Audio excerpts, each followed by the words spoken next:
This podcast has been produced on the traditional lands of the Gadigal and Bidjigal peoples. From 2RPH, this is Passing Thoughts. I'm Rob Caldor. This is a series where we talk openly and honestly about death, dying, and everything in between. Later in this episode, I'll bring you our Before We Go segment, where we explore some of the quirkier and more unexpected aspects of life's final chapter. This one is about a very special cat. Stick around, you won't want to miss it. In today's episode, Connie Mason speaks with Christopher Hall, who is the Chief Executive Officer of the Australian Centre for Grief and Bereavement.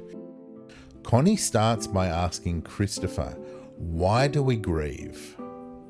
Well, we grieve simply because we love. I think if you want to understand deeply grief, we need to kind of understand the nature of love.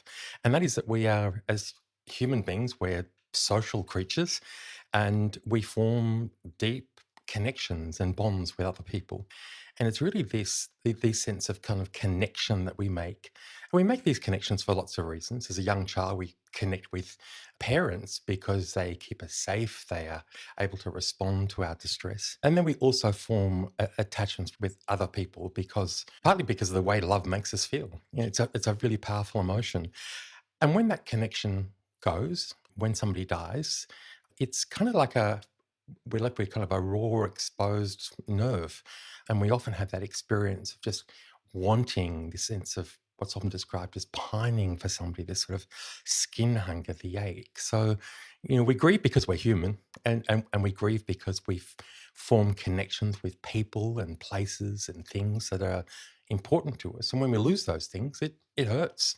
Grief can change us, can it not? So what does happen when we're grieving? Well, I think we often, when we think about grief, we think of grief as sort of an emotional experience. We think about the sadness, we think about, in some cases, regret. But I think grief, in fact, affects our entire being. It affects our bodies. And we know that grieving people often also have depressed immune systems, so they can often experience a range of physical complaints. We know that difficulty sleeping is often a challenge as people start to relax and as they try to go to sleep. They're often flooded by thoughts and feelings and concerns. We know that it's true that people do die of broken hearts. When we look at the cardiac events in people who are bereaved, it's such a powerful, stressful life event that for some people, yes, there are really significant health problems. We also know that it is not just something that happens in our own head and heart. We grieve in relationships with other people. We grieve in the context of family and friends. And that can either help or hinder us. And perhaps we can talk a little bit about that a little further down the track. When we think about grief, there are really two parts to that. One is about wrapping our head around it, making sense of it, trying to work out what's happened. I think the other and a much longer process is kind of wrapping our heart around it. How do we kind of make sense of it? For grieving people, there are two tasks. One is to relearn the world. The world is a different place after we experienced a profound loss. It doesn't operate in the ways that we once thought it did. But it's also about relearning ourselves. Who am I now? That's that idea that can bring with it enormous change and also growth as well, painful growth, but growth nonetheless. Do we all handle our grief in the same way? Look, I think because we all love differently, because we all have different personalities, our grief is as unique as our fingerprint. For some people, their grief is about feeling strong emotions and strong responses of sadness.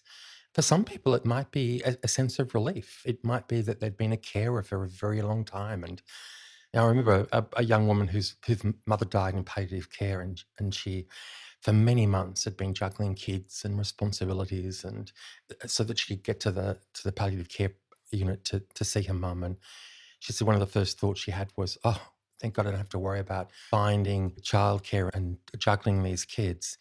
And then the next breath was, what a terrible thing for a daughter to say. It's complicated because there can be that relationship between a sense of, genuine and quite reasonable relief, but also a sense of guilt as well. We know also that I think grief is often feminized. We often think about grief in terms of emotional expression. And it's important to recognize that we all have different styles of grieving. Grief is both private and public. And I think of a couple whose child died and talking to the mother inside the home who was tearful and very, very much, connected with the emotional pain of her child's death. And she expressed concern about her husband who wasn't kind of grieving in the way that she thought perhaps he should be. He wasn't talking about his feelings. His grief was much more private. And then talking to him in a workshop, he was making a cross, a temporary grave marker for their child. And he talked about, making this the best cross, the best piece of art, really, that he could ever imagine. And as he did this, he recognized that his tears would fall on the wood. And so his grief was very private. And in some ways, he was kind of trying to protect his wife from emotional response to their child's death. I think of a man whose wife died, and he'd say at night he'd lie in bed and he would cry until his ears were full. The tears would just kind of flow. He realized that he could get to sleep by sprinkling a few drops of her favorite perfume on her side of the bed. But he'd go to work and nobody would know what was happening for him. And in fact, he didn't really want them to know. He wanted work at least to be one place that hadn't changed. His entire world had, but at least he could go to work and feel like things were normal. So again, we often don't see the nature of people's grief because of the fact that it's private. So we do all grieve differently, and we shouldn't have expectations about the way people should grieve. 90% of people who experience a bereavement manage that with the support of family and friends and their own resources. About 10% of people develop some real kind of complications. Something derails this very normal process of grief. But that's reasonably uncommon. I think many of the problems that grieving people have are social problems. It's often the inability or unwillingness or people in their community not knowing how to respond. They hear messages like, you should be over it by now, or look on the positive side. So often people aren't comfortable in actually sitting with somebody, often because I think we have such a need to fix things. And grief in a fundamental sense is unfixable. We can't give them back the person that they love. So what does get us out of grieving process? How does it resolve itself? I think part of it is that we get used to a new kind of world. All those habits and behaviors, the people who talk about going to pick up the phone and to ring a parent who's died and then realizing. So in a sense, it's a process of relearning the world. A young dad whose wife died, he said, I realized my kids can't live on 2-minute noodles into early adulthood. So he needed to learn how to cook. He needed to develop new skills. I remember my mother, after my dad's death, walked into the bank. My father had always, a very traditional marriage, I think, had always managed kind of the finances. And so my mother turned up and was across the counter from this very young teller, and she just went to open her mouth and she burst into tears because that was not something that she'd had to do. So part of it is about developing new ways of being. Grieving is not about saying goodbye or letting go. It used to be thought that what we need to do is to say goodbye and to let go. We somehow set this person that we love adrift. And we now know that that's, in fact, not the case. Death ends a life. It doesn't end a relationship. And so grief isn't about saying goodbye or letting go. Grief is about moving from a relationship where somebody is physically present to a relationship of memory. I know of a woman who every Christmas she cooks her mother's recipe for the Christmas pudding. It's a way, in a sense, of her mother being present. Walter Mickag, so Walter's wife and 2 children were murdered at Port Arthur. It's one of the patrons of Grief Australia. And him setting up a foundation, the Alana and Madeline Foundation, is one way of keeping them alive, but also by creating a kind of a legacy as well. Some people might listen to music. Many people talk to the person who's died, and this is not kind of craziness. Many people visit cemeteries and have conversations. So this idea that grief is about getting over or moving on is really kind of misplaced. Is grief acknowledged differently and the life of the person celebrated differently across different cultures? Absolutely. Let's just focus perhaps first of all on sort of dominant Western culture that most people would describe in Australia. So what are the kind of rules around grief socially and culturally? Well, if we look at the Fair Work Act, you get 3 days bereavement leave for the death of a family member. So there's a very strong cultural message about, in Western society, the grief is a bit like the flu. that you take 3 days leave and then you return to work and you're a functional member of society again. For most people, the funeral hasn't even happened after 3 days. But I think, again, in Western culture, this idea that we get over grief quickly, that it's quickly kind of put into the past. Whereas there are other cultures and other faith communities where there are rituals in place in terms of both remembering and prayer at particular times. In other cultures, there's a very strong emotional sort of demonstrative quality about grief. Funerals are often where people are expressing sadness and their grief publicly. In some cultures, people actually employ people as mourners who have a role there to actually encourage people to be emotionally expressive. Again, in some cultures, if we think of Asian cultures, the sense of this is somebody who is moving to another place. And so there may be symbols and even objects that are burnt to assist that person in the next life. So, I think there's a great investment in Western culture around kind of emotional control and moving on quickly. But that's certainly not the case for many cultures. Chris, you mentioned that your father had passed, but I know you've lost both your parents. How was it for you when they died, with all of your experience and knowledge of grieving? In terms of my father, he died in his mid-80s. He'd had dementia for the last couple of years. So for his death was what we might call as the long goodbye, where somebody is kind of physically present, but psychologically kind of absent. That also provided opportunities, both in terms of caring for him and also being present at the time of his death. In fact, the entire family were present, and he died in an aged care facility. I probably had a very complicated relationship with my father. I'm one of 6 kids. I'm probably the most like him. I think his death then kind of provided an opportunity to reflect on that relationship. And it's interesting, talking to my brother about my relationship with my father, his perception was entirely different to my own. It's as though he'd grown up in a different family. And so that's kind of really interesting. Although there were 6 kids, we all, in a sense, had 6 very different experiences within a family. So again, we can't expect everybody in a family to grieve in the same way. My mother's death, she was 90 and somewhat reluctantly, probably 2 years before her death, moved into an aged care facility. That very typical cycle of where there's a kind of a health crisis, and then she kind of rallied. And so I saw her less than 24 hours before she died. So she died in a hospital, and basically I think had a cardiac arrest shortly after breakfast. So I received a phone call from my sister that she died.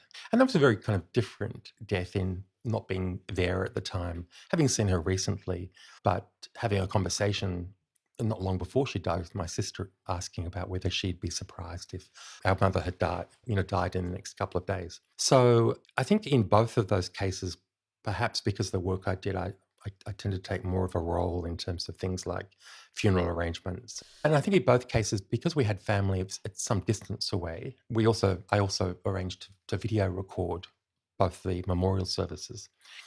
And I found actually editing those together and spending time, for me, was a really interesting part of my grief work. I'd find I'd be able to do it for perhaps 10 or 15 minutes, then I'd need a break. I think certainly knowing something about grief, it gives you permission to feel a whole range of things. And certainly, I think was supportive to my other siblings as well. But we also make sure that we remember that date. And, so I talked earlier about this idea of continuing connection. I remember my father was an Anglican minister. Prior to that, he'd been a Methodist minister. My grandfather was a Methodist minister. Came out from England as a missionary. So there's kind of a long kind of line there of people working in sort of ministry. I remember my father talking about growing up in the home where he was not allowed to whistle. Now, there was obviously some reason that it invites the devil, I believe. He developed this kind of quality where he'd sort of do this, not quite a whistle. I found myself some weeks after his death going to work and finding myself doing exactly the same thing. That we kind of pick up these sort of mannerisms and even in terms of our own personality. Back to your father who passed away from dementia, and talking more generally, do you think that grieving is different when the death isn't sudden, but when a person's personality, their cognition and physical capabilities disappear slowly? It's like a very slow loss of that person. How does that differ from the kind of death that occurs suddenly? I think when we look at chronic illness uh, or a dementia, for example, there is this unfolding. So, as a carer, that can be very demanding, it can be exhausting. And in a sense, we lose the person in pieces over time. But I think it also does present opportunities as well. I mean, for example, showering my father was certainly not something that I kind of, expected myself to do. But even in that act, there was a kind of a sense of care and intimacy and connection, which is something now I appreciate that I had that opportunity. So I think that sense of somebody is physically here, but the person that I once knew is no longer here. And so that I think is challenging. I think when there's been a death that unfolds over time, many people, when they start their bereavement, are kind of physically and emotionally. Whereas I think with a sudden unexpected death, in some ways it's perhaps even more challenging because there's the shock, there's the trauma, there is no kind of preparation. We don't anticipate that this will be the last time I speak to them. This will be the last time I kiss. And so often in those instances, we try to, I think, kind of rewind our memory to kind of prepare ourselves perhaps in retrospect. Perhaps sometimes there are more questions in terms of, how did it happen? Why did it happen? Why did it happen now? Sometimes I think also we see with more sudden unexpected death, and again, what's coming to mind is a woman whose husband died in a motor vehicle accident not far from home. And, her comment was, if only I'd hugged him for 30 seconds longer. If only we'd had a kiss that had taken 30 seconds longer, he wouldn't be going through that intersection at that point in time. And so what we often see with sudden and more unexpected deaths is the I should have, I could have, I would have. I said to Jack 6 months, before the diagnosis, that's a bad cough, Jack. You should get that checked out. If only I'd forced him to go to the doctor, they would have got the cancer and be alive. And so sometimes people will kind of assume a level of personal responsibility rather than the fact that we live in a world that's beyond our control. We don't have choices about these things, and it's not fair. How do we go about supporting someone outside the family? And are families supportive? Can they be supportive, or can they hinder the grieving process? Both are possible. And kind of need to consider what we see as helpful, what we see as kind of useful. And we know that many people find it useful to spend time in conversation, to share stories. I'm often surprised by the amount of laughter that can happen within families as they start talking about somebody who's died. So I think providing opportunities for conversation is important. The idea of providing opportunities for remembering, for ritual. And when we think of ritual, I'm not here just talking exclusively about perhaps a memorial service, but how, for example, might we remember or acknowledge somebody's absence at, say, Christmas time or on their birthday? And so there might be very simple ways that we can simply acknowledge our grief. It might be to have a toast. It might be to light a candle in memory of. But ways of acknowledging absence can be really important. I think it's really also important to acknowledge that grief is something that continues. The grief doesn't, in a sense, go away. We rebuild our lives around this loss.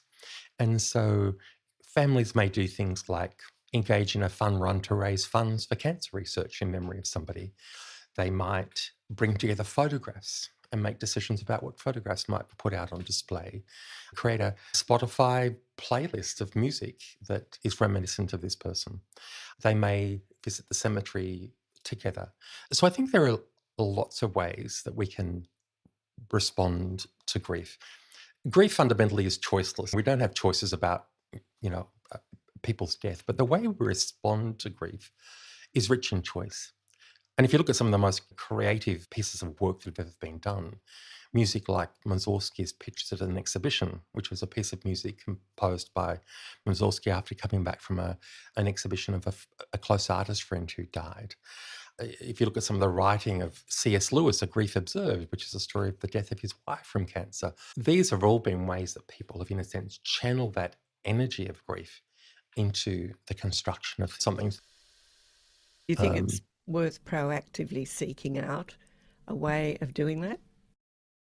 I'm not a big fan of kind of prescribing things to do for people, but to approach it with a kind of sense of curiosity. Some people, we might suggest, you might like to write a letter to the person who's died.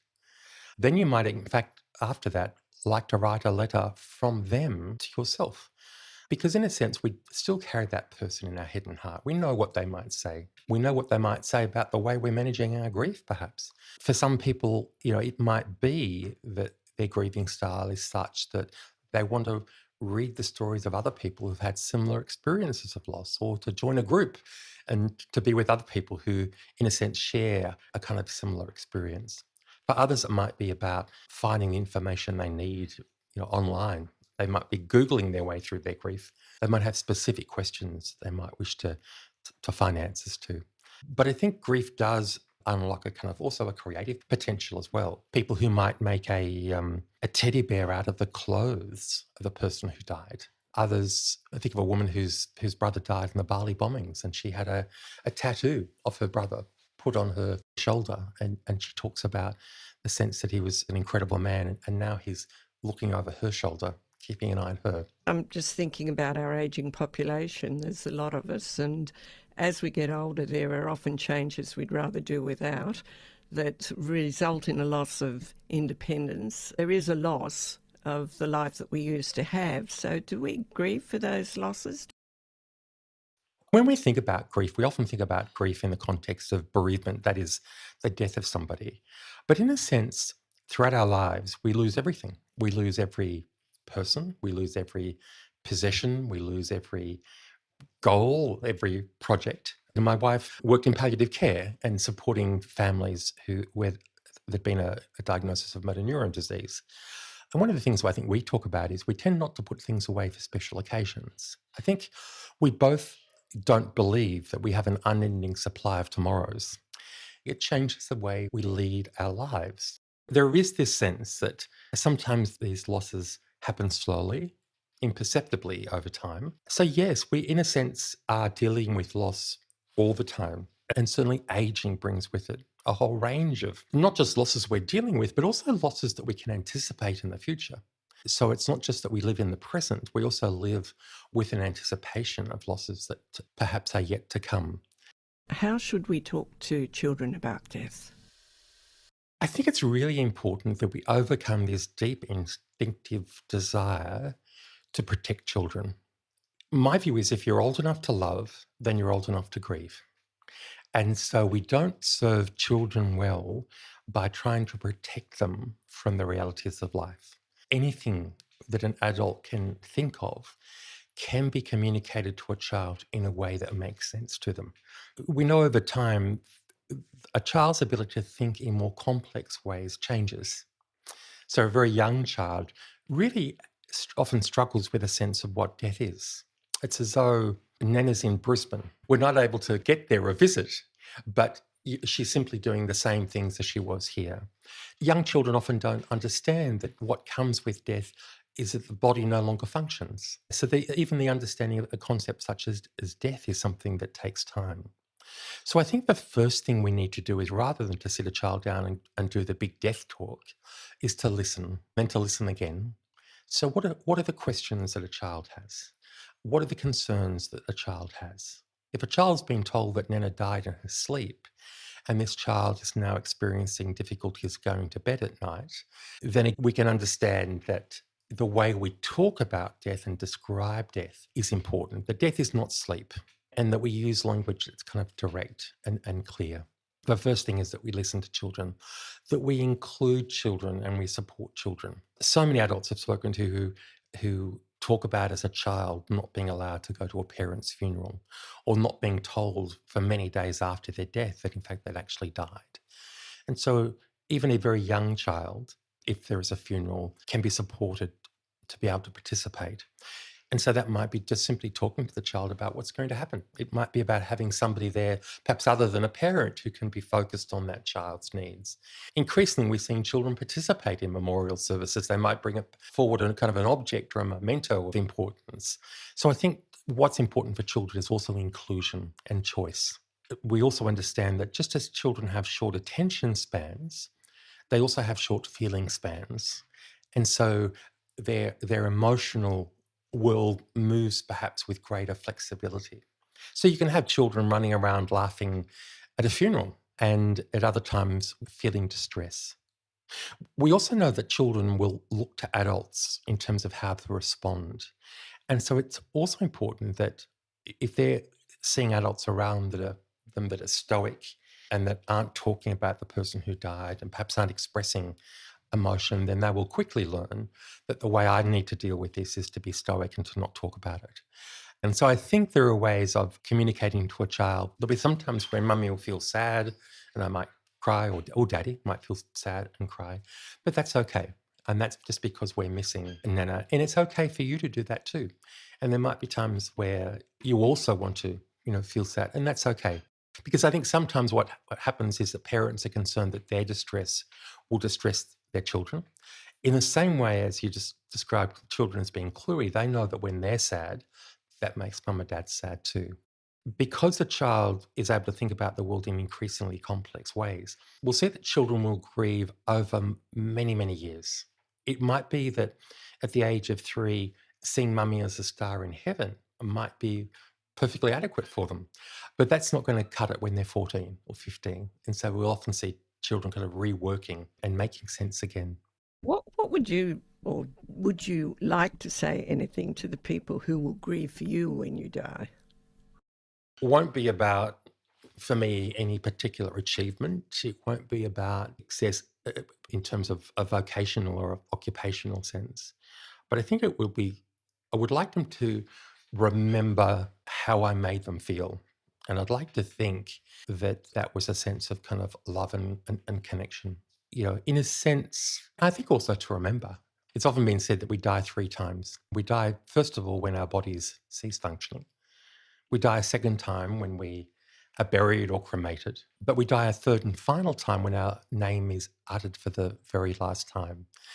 And so I think to be remembered, but to be remembered in terms of how I made people feel. Finally, is there anything you would like to achieve before you die? I'd like to see more of the world. I mean, I love traveling. I would love to.